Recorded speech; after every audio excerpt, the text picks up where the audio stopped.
Welcome back to my channel. This is Old New Dude with theories and tenfold of a Game of Thrones and beyond. All fair use laws are in effect and spoilers ahead. Don't blink. Between rearranging the playroom, the man's cave, with the outfits and costumes and all that stuff, it took up half the room, and I've had to move some stuff around, so I don't got a whole lot of room here to do recording anymore. If you saw the picture of the map that I drew, it's on the opposite door from this one. So I was looking at this map to do that map. So, I mean, all right, this is a reaction video to House of the Dragon. Aired last night.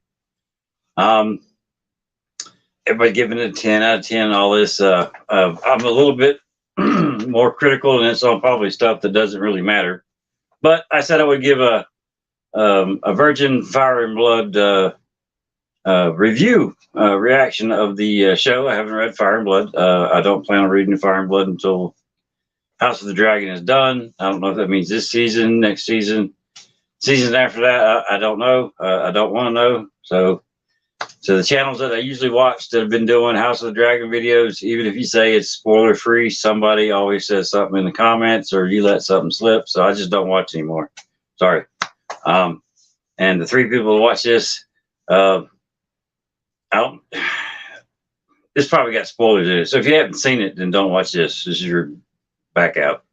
But we'll just kind of go down the list. King Viserys.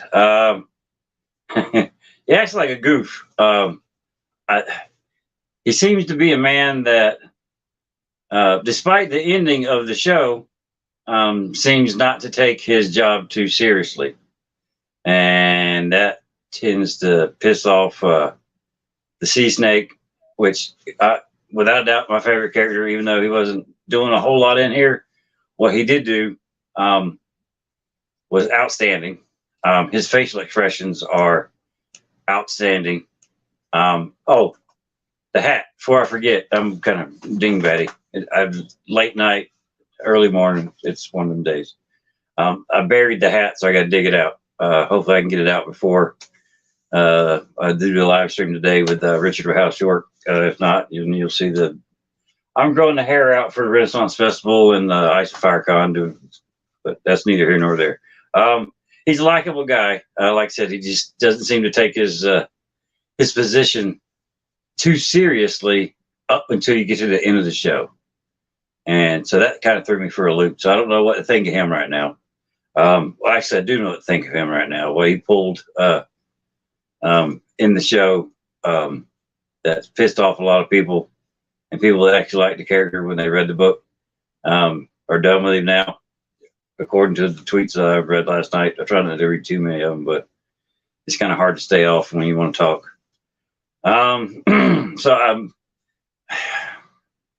Yeah, he's pretty much done for me. Prince Daemon tends to be too serious. Definitely full of himself. He's definitely a prince. As a royal dick, as the commander of the City Watch. But his validation for doing that, did it totally excuse it? No. But could they have done something to get the same results without just randomly whacking people's nuts off and stuff? Yeah, probably. Heck of a fighter. He seems to care about the family a lot. He definitely seems to care about his niece a lot. But he does seem to be the person that worries. He worries more about Viserys' his reign, his time on the throne. So I think he takes it more serious than the king does. He definitely takes him being the heir pretty much real serious.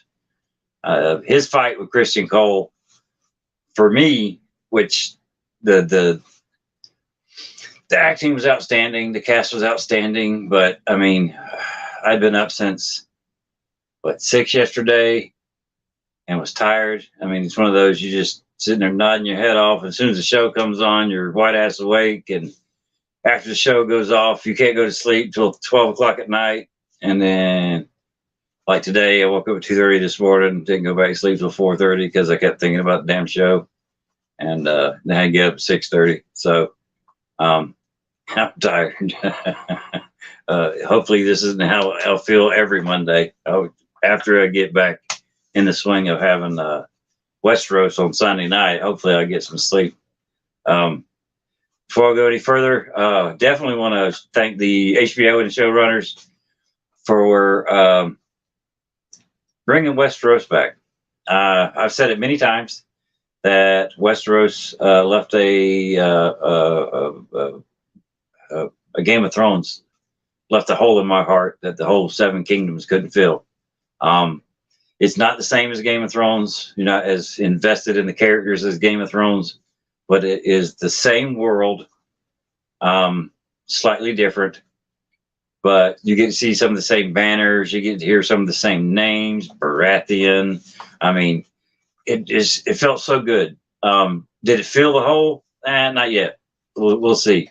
They're two different animals. They're two different dragons. One's a dragon, the other one's half dragon, half wolf. Sorry, I don't know.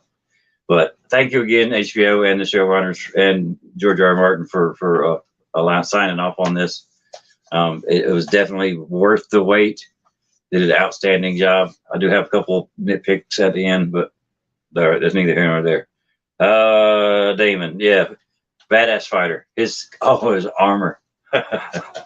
Oh, his armor looks so big, especially when he was with the Night's Watch. For the people out there that are was it the bow boots or the Magneto helmet that people are griping about for the Kingsguard, and you could say the same thing for Damon. It's to where you can see the actor's face. They don't have to take the helmet off, and that takes time off of footage of them rolling the camera. The seconds add up, so they can act inside that helmet, but you still see the actor's face. You still see the actor's mouth moving, even though, as far as an armor, y'all have seen some of the pictures of stuff I got. A typical helmet that would be worn at a tourney. Say, I mean, they did away with the flat top, did more of a rounded, to where if they get a blow on the top, it'll kind of sling to the side and skate off. Tourney helms, flat top tourney helms would be okay because all your stuff's coming straight from the front. And then, like I said, you would want to cover your face. That's like you in the fight with Christian Cole. When he's jousting, he's got the helmet down. It looks good and everything. But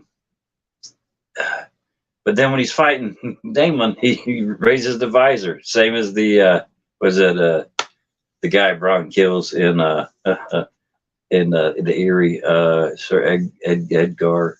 I can't remember. It's been so long ago. The fact that I can remember that much, I'm tickled pink. But he raises the visor so you can see his face. You can see the uhs. So yeah, that's the reason that they did the helmets that way, so you can see the actors act, and you can see that it's actually the actors doing the fighting or the stunt or whatever it is. So that's the reason for the helmets. Otto Hightower, a combo of the pictures and the clips from the trailer. I asked, was he a combo of Littlefinger, Varys, and Tywin? And the answer I got was Tywin and Littlefinger, and I agree with that 100%. But I think there's a little Varys in there too. But we'll go with the Tywin Littlefinger combo without a doubt. The whole show should drive me crazy. I'm like, I know this guy. I know I've seen this actor somewhere before. And then like 30 minutes into the reading the tweets and stuff, that somebody Spider-Man, he played the Lizard, and then boom, as soon as he said that, it's the Replacements. Yes, I know exactly who it is. Ole, ole, ole, ole. It was the leg. And then, sorry, in the Replacements. But Otto Hightower combo, Tywin Littlefinger. That is one sneaky some gun. Out of everybody we saw last night, I trust him the least amount of any of them. He's definitely a Peckerwood.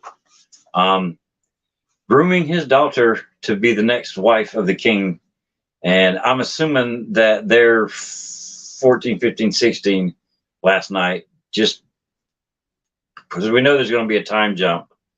And when they do the time jump, I'm assuming in the 30s, maybe. I don't know what the time jump's going to be. Like I said, I haven't read Fire and Blood. I don't know how old these people are supposed to be. But um, sending her to the king's room, his king's chambers, and then telling her that she might want to put on one of her mother's dresses. And I know I'm stupid to think outside the box, but in the back of my head, I'm like, does the king like the dead, or did the king like the hand of the king's wife? Did he fancy her? Did he desire her? Which is not out of the realm of possibilities. If we remember the Mad King and Tywin's wife, Joanna. The Joanna? I can't remember. So having a king fancy the hand of the king's wife is not, it's there. So I don't know if that happened in the past, if that's true, if that's supposed to pull on some heartstrings of the king when he sees those dresses. And then in my brain, I'm like, okay, well, if that's true, is like possibly Jamie, Cersei on one hand, or if it's just Tyrion on it, one of those hands is going to be the Mad King's child. Either it's the twins or it's the Tywin or Tyrion. So is it Alicent the king's daughter? So there's that. It repeats again. I don't know. That's just what flashes in your head when you still got Game of Thrones on your mind. Yeah, I definitely don't trust this guy at all. Not to be trusted. Rhaenyra, I'm assuming I got that right. It gave me an episode or two to get these names right. She seems a bit like Dany, and then she's not. Definitely on the tomboyish side. Definitely speaks her mind. Definitely a handful for a daughter. I can see that. Loves her mother. I mean, dearly loves her mother. Her and Alicent's relationship. I know there's some speculation when they showed trailers and stuff that it might be closer than what it's supposed to be. I don't know if it's that or if it's just sisterly. The jury's still out. Hopefully they'll answer that in the next couple of episodes, and it'll. I mean, I don't know. I don't care either way. I mean, it don't bother me none at all if it's this way or if it's this way. I don't give a shit. I just want to be able to go back to Westeros every Sunday night. Girl can ride a dragon. We'll get to that in a minute. All right, Alicent. Timid, but her father's daughter. She definitely has an eye for the men. Definitely has an eye for Daemon. And talk about the balls. You just unhorsed the hand of the king's son, oldest son, I think, and then turn around and ask for his daughter's favor. Oh my goodness. I don't know whether or not I hate or love Daemon yet. I know he's a dick sometimes, but what are you gonna do? There's some things he does I think pretty ballsy for sure. So I already talked about her going to the king's chamber and all that. Let's see what else I got. A little handy dandy notebook. All right, now we might be getting to the nitpicks. Yeah, we're getting to the nitpicks, and it's not a nitpick. It's just the things my eye catches. And I didn't get to watch this on my big flat screen TV because my 7-year-old was sitting there with me, and he ain't gone to school yet, so he doesn't go to bed early yet. So I'm having to try to entertain a 7-year-old and watch House of the Dragon, and House of the Dragon on my laptop, or not my laptop, but my tablet. It only looks a certain way, so it might be just the fact that I had it on my tablet for this. I don't know. And then 3 minutes into it, my daughter got a nosebleed, so I had to hit pause. So thank you for allowing us to hit pause on this stuff. Took maybe 10 minutes to get her taken care of, sit back down, get a drink for the 7-year-olds, hit play, hit pause. I know I hit pause like 8 times maybe. The dragons. I'm a wolf guy, but the dragons are pretty cool. There was like I said, it might be because it was on a tablet. I will go back and look on a regular flat screen TV. There was a rendering Um, they seemed always in focus, perfectly clear, but it didn't have any grit to it. Um, it didn't look like it looked like modern day stop motion, if that makes any sense. That's about the only way I can describe it. They were beautiful. They were designed great. I mean, I got nothing against that. It's just even scenes where Damon is sitting there rubbing his dragon, or he's a bit blurry, but the dragon's perfectly clear. I mean, go back and watch it. Trust me, if you just heard that and you'll never be able to not see it from this point on, I'm sorry, but that's what I saw. I saw. I like the dragons rendering in Game of Thrones better than I do the rendering in House of the Dragon. The dragons are cooler looking. I'll give them that. But it's just I don't know what was done. If they tried to up the game and make it look more real and it backfired on them a little bit, I don't know. I don't know anything about CG. I know there's waves and waves and waves of rendering added shapes, dirt, all that kind of stuff. But it was just a little off for me. So sorry. Sex scenes. The first couple of seasons of Game of Thrones, they need eye candy to get people pulled in. And then once you get them pulled in, you can pull back on the sex scenes. I'm a 52-year-old man. That's not why I watch a Game of Thrones. That's not why I love A Song of Ice and Fire. That's not why I watch House of Dragon. So I don't need them. I mean, granted, the brothel scene set up the two brothers, or the king actually showing some fire. Toward the beginning of the movie, it was kind of goofy. Toward the beginning of the show, he was kind of goofy. Toward the end, he tended to get a little bit more serious, angry, to show a more kingly side. But that seemed to me to be just a setup for, did you say it? Well, if that's just a setup, you don't need damn near everybody in there naked. I mean, especially damn near every woman in there naked, and then a couple of guys, you can see a butt here and there. If you're gonna make all the women naked, you need to make all the men naked. That's just the way it goes. I mean, equal opportunity. But I didn't need it. You could do a brothel scene with maybe one or two boobs and one or two butts, and made sure that everybody knew that it was a brothel scene, to where you have somebody going back and telling the king that he said the heir to the throne for one day or whatever it is, and then that's what brings on the argument. Attorney, I got swords and armor, and I mean, we watched the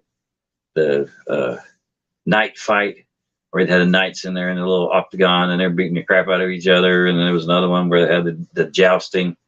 I mean, that kind of stuff. Medieval times, Renaissance Festival. I mean, I'm all into that.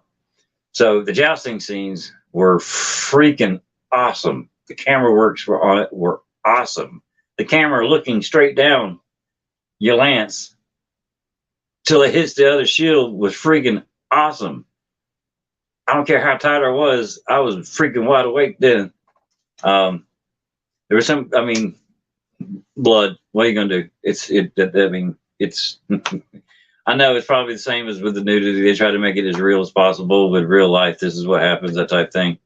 But the combat of that situation, it says hey to me, so I said hey back. The fight between Christian Cole and Damon was better than any fight in Game of Thrones, with the exception of the Red Viper's fighting technique when he was fighting the mountain. Pascal, I forget his name. Him and his stunt double did a freaking awesome job of coming up with a style of fighting to perform as the Red Viper. That, without a doubt, even though it was, I know people nitpick and all that kind of stuff. Well, he's not going for the head. He's not going for the kill. It's a TV show. I mean, they just try to make it look good. That fight between Christian Cole and Damon looked awesome. It looked rough. It looked dirty. Yeah, granted, Damon was shearing to the crowd a little too much, got his butt whooped there at the very end, but it was a really good fight. So the jousting and the fighting and all was freaking awesome. The city. We had a better look at King's Landing this time. But the only thing is, just like the Dragons, it's like they tried to up the bar. And you could tell where sets were, and then you could tell where CG was. And I know it's nitpicking, but if my eye catches it, it's going to catch it every damn time now. But I mean, I've seen CG in like Marvel movies and stuff like that. I would put higher quality than what I saw last night. Now I give it an 8 out of 10, maybe a 9 out of 10. And the CG on the dragon and the CG on the city, I mean, it might be worth a half a point each as far as knocking it down to a 9 at the highest. So don't get me wrong, I love the show. I was happy to watch it. I'm not bashing it 100 at all. No. I mean, it's like I said, it's just little nicks here and nitpicking. I'm an asshole, I know. So that was somebody that didn't know what was going on. Kind of knew a couple of names that were going to be in there. I own Fire and Blood. I haven't read it yet. I swore I wouldn't read it until Winds of Winter come out. I'm sticking to that. I'm not going to read it till Winds of Winter comes out. So that was my reaction. I will be doing one of these videos after every episode the following Monday, because everybody and their brothers got one after the show on Sunday night, and I want to go to bed, so I'm not going to do that. I can't compete with the big boys. This is low tech kind of, but we're right there at 21 minutes. Sorry, I tend to talk too much, but later today we'll have a live stream if you're watching this today. But other than that, I will see you next Monday. I got the picture that I was drawing. I got a theory video on that's a big theory that encompasses a lot of shit. That's every time if you write notes or come up with theories that are 2 or 3 years ago, and you go back over them 2 or 3 years later, you have to change some things because some things have changed or your opinions have changed. So I'm having to go back and reread and reevaluate and change some things before I put it on this camera. But other than that, see you Monday. Live streams this week, Monday, Wednesday, Thursday, I believe. But y'all have a good day. Stay safe. Enjoy House of the Dragon. And thank you again, HBO. Y'all be good. Bye.